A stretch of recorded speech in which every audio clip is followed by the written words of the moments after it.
Hello les riders, ici Fryer. Bon alors aujourd'hui j'ai reçu ma nouvelle wing de chez Gunsize. Donc on va la déballer ensemble. Donc déjà on a un paquet qui est pas mal, un sac qui est relativement grand. On voit qu'elle est pliée en longueur, un sac qui est relativement haut. Donc ouais, de bonne facture. Donc la wing est livrée avec la pompe et avec le leash qui se trouve dans la petite poche. Il faut le trouver, hein, il est un peu caché. Il est là.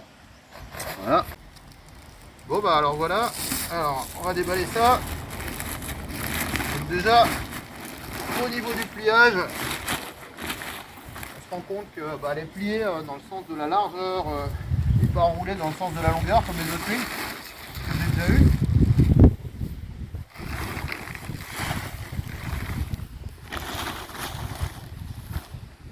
Alors on a du double ripstop. Non, du triple ripstop, pardon. Au niveau du tissu, on a un dacron qui est très épais. Donc au niveau des coutures, elles sont toutes doublées en zigzag. Voilà, la finition elle a l'air top. Donc pour le gonflage, comme d'hab sur les wings, on a le one pump à gros diamètre. Et il y a une petite particularité, il y a une valve de dégonflage sur le bord d'attaque, sur le leaning edge, voilà, donc pour dégonfler un peu plus vite. On voit aussi que dans le souci du détail, ils ont placé ici une marque pour le pliage, pour le rangement. Parce que les fenêtres en PVC sont relativement fragiles au pliage. Donc pour ranger la wing dans son sac, eh ben, on va garder la fenêtre PVC juste pliée en deux. Et du coup elle va rentrer juste dans le sac et on va pas avoir des amorces de rupture sur le pliage quand on va la plier dans le sac.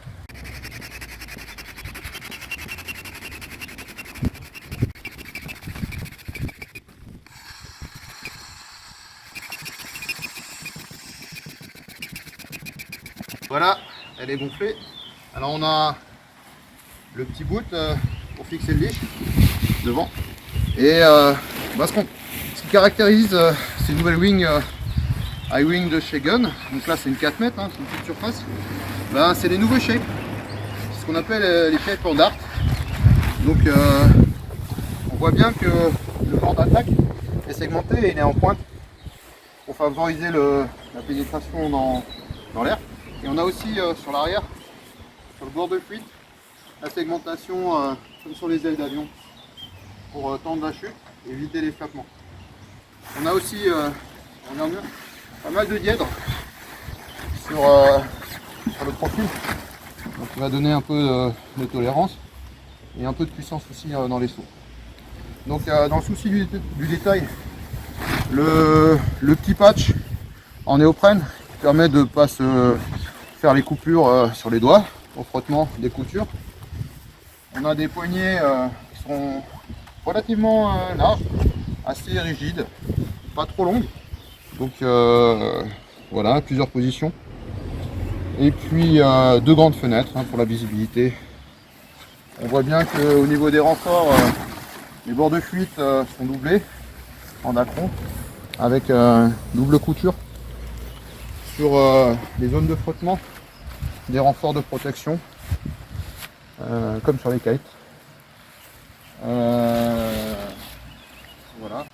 Merci, donc on vous retrouvera sur l'eau pour un test en pratique ou peut-être en roulette, en montagne board. Bon, allez, ciao!